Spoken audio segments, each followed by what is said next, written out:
Guys, it's Mama Doe Dawn and baby fun Charlotte, who is going to steal the show in this video. Hi guys! As you guys probably know, if you've been watching my channel for a little while, Charlotte is an extremely picky eater. We're talking about the pickiest eater I've ever met in my entire life. I've actually been to occupational therapists for her eating. We have seen multiple different doctors, even gastroenterologists, because she does seem to have some allergies that we haven't quite figured out yet. Needless to say, she is a super picky eater who also demands to be the loudest person in the room. And today I wanted to share with you guys some tips that I have used to get my very picky 2-year-old to eat. You good? So the first thing is, most likely your child has at least a couple foods that they enjoyed. With Charlotte, textures were a huge issue for her, so I really had to slowly introduce new foods, but there were always a couple things that she somewhat enjoyed.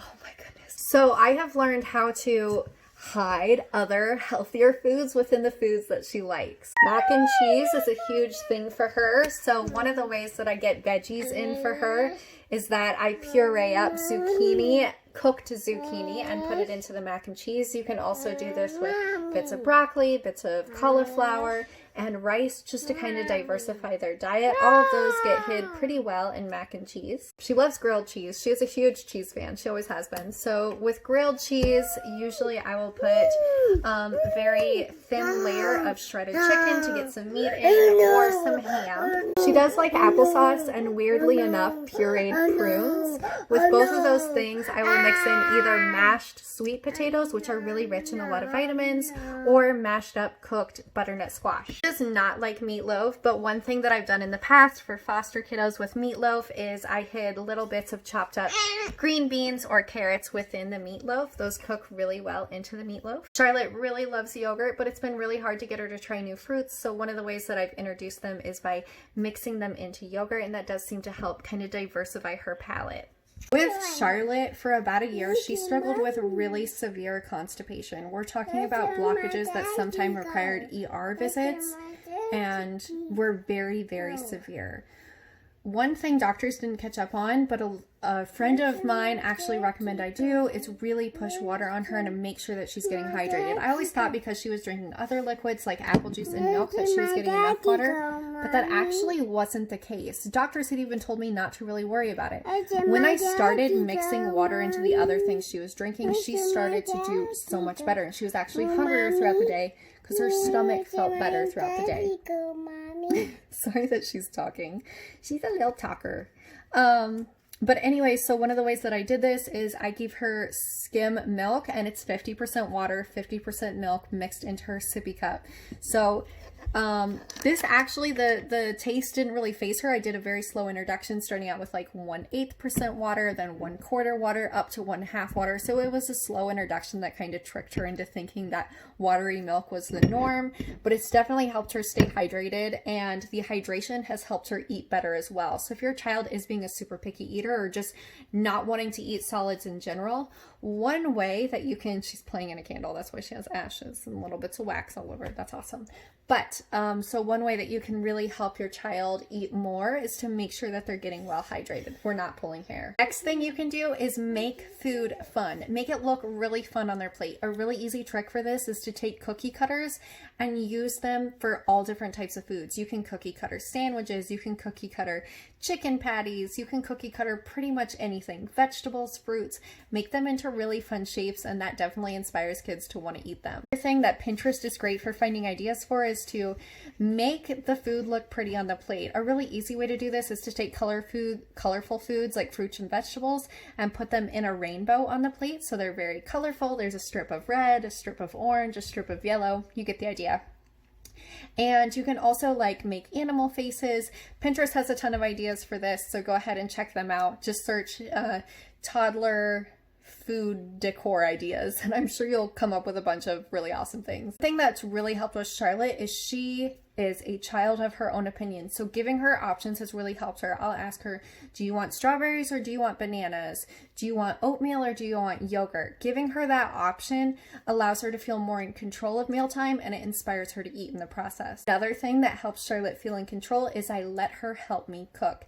anything that I can possibly get her involved in helping me cook, I will definitely do that. One of her favorite things to do in the morning is make scrambled eggs. The rule is if she helps me make it, she has to eat it. So she has learned that in order to participate in that fun mealtime activity, she has to eat in the process, but it's also definitely helped increase her appetite because she wants to help cook. So in turn, she wants to eat. Doctors had always really stressed me to stay on a very strict schedule, feed them on the regular schedule every single day. But Charlotte is a snacker. She is not a sit down and eat meal type of person. Neither am I. I never have been. I have really small snacks throughout the day. I'm not the type of person who really gets hungry for one big meal. I just want small snacks. I've always been like this for as long as I can remember. So attuning that to her, I also pay attention to her hunger cues. I offer food to her throughout the day, and I understand that she's just not one of those kids who abides by normal meal times. So I try to make sure that she just has little frequent meals throughout the day to make sure that she's eating, and she's eating in a way that she actually wants to eat. The last thing is probably the biggest thing that helped me, and this is something that a lot of parents are against. I was against for a really long time, but it is to allow distracted eating. Charlotte is the type of eater that if she pays attention to what she's eating, she's going to find every little nitpicky thing that's wrong with it. She's going to persuade herself that she doesn't want to eat it. But if I'm letting her watch cartoons or a show that she really likes while she's eating, she'll begin to mindlessly eat. She's not paying attention to the food as much, and she's eating more in the process. She's not worried about textures. She's not worried about shapes. She's not worried about a little flake of pepper that looks like something she doesn't want to eat. So putting her in front of the TV is something that has really helped increase her appetite and get her into a regular eating pattern. That's something that not a lot of parents want to do, and it's something I was avidly against for a very long time, but once I started doing it, it just lifted a huge weight off of my shoulders. The two biggest things that helped were making sure that she was hydrated, really pushing that water by mixing water into other things my child was drinking throughout the day to really make sure that they were getting enough water, and then also putting her in front of the TV and allowing her to mindlessly eat, where eating wasn't as boring, tedious, not fun of a thing to do. She actually enjoys eating now because she knows that she can watch cartoons while she eats. So is it creating a great habit in the long run? Probably not, but for now it's getting her nutrition that otherwise I was completely unable to provide for her as a parent because she just would not eat. If you're struggling with an extremely picky eater, I hope this video kind of helped you with some really fun tips for getting your child inspired to finally eat some more and especially eat by themselves.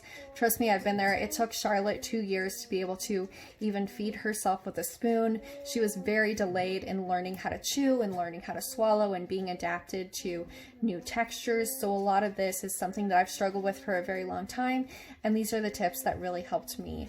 I think even with little babies who you're trying to get to try new foods, that distracted eating can really help. Another way that you can distract little babies while eating is to offer some toys, to do a little puppet show, to applaud them when they take their bites, really make it a fun experience for them.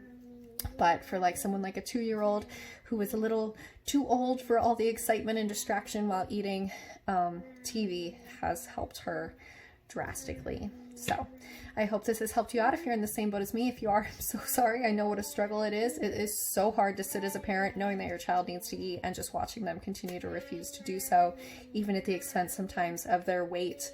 It is very scary, and I understand what you're going through. So hopefully some of these tips could help you. My channel is all about everything single mom life. So if that interests you, I would love to have you tag along on my journey. And if not, thank you so much for watching. And for the rest of you, I'll see you in the next one.